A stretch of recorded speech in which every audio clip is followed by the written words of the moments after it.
നമസ്കാരം, എല്ലാവർക്കും സ്വാഗതം. വളരെ സന്തോഷകരമായ ഇൻഫോർമേറ്റീവായ പുതിയ ഒരു വാർത്താ അപ്ഡേറ്റ്സിലേക്ക്. ഈ ഒരു ജൂൺ മാസത്തിൽ വളരെ സന്തോഷകരമായിട്ടുള്ള ചില അറിയിപ്പുകളാണ് പുറത്തു വരുന്നത്.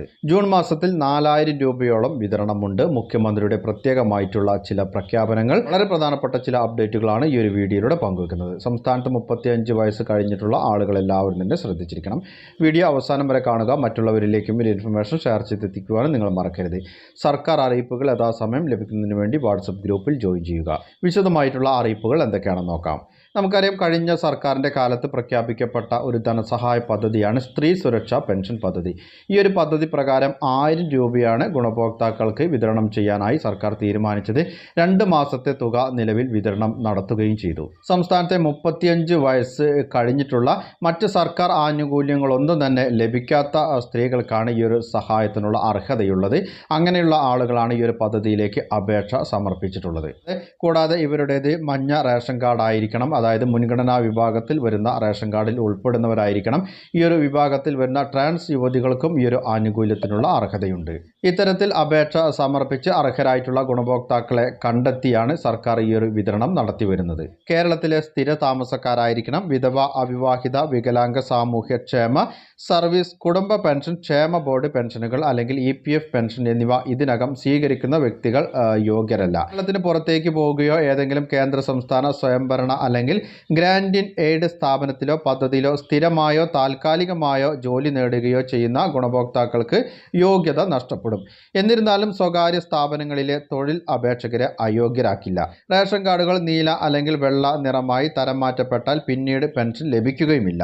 1 മാസത്തിൽ കൂടുതൽ റിമാൻഡ് ചെയ്തതോ ജയിലിൽ കഴിയുന്നതോ ആയവർക്ക് യോഗ്യത നഷ്ടപ്പെടുകയും ചെയ്യും. നിലവിൽ ധനസഹായം നടത്തിവരുന്ന ഈ ഒരു പദ്ധതി ഇപ്പോൾ കുടിശ്ശികയായിരിക്കുകയാണ്. അതായത് ഈ ഒരു ധനസഹായ പദ്ധതി ആരംഭിച്ച് 2 മാസത്തിന് ശേഷമാണ് തിരഞ്ഞെടുപ്പ് ഉണ്ടായത്. അതിനുശേഷം ഇപ്പോൾ പുതിയ സർക്കാരാണ് അധികാരത്തിലിരിക്കുന്നത്.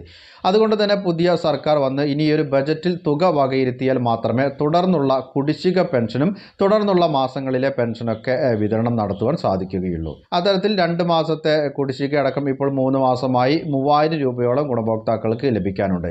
അത് ഈ ഒരു ജൂൺ മാസം 19-ാം തീയതിക്ക് ശേഷമായിരിക്കും വിതരണം ഉണ്ടാവുക. അതായത് 19-ാം തീയതിയാണ് സർക്കാരിൻ്റെ ആദ്യത്തെ ബജറ്റ് അവതരണം. ഈ ഒരു ബജറ്റിലായിരിക്കും സർക്കാരിൻ്റെ ഇനി വരാനിരിക്കുന്ന എല്ലാ പദ്ധതികൾക്കുമുള്ള തുക വകയിരുത്തിയുള്ള പ്രഖ്യാപനം ഉണ്ടാവുക.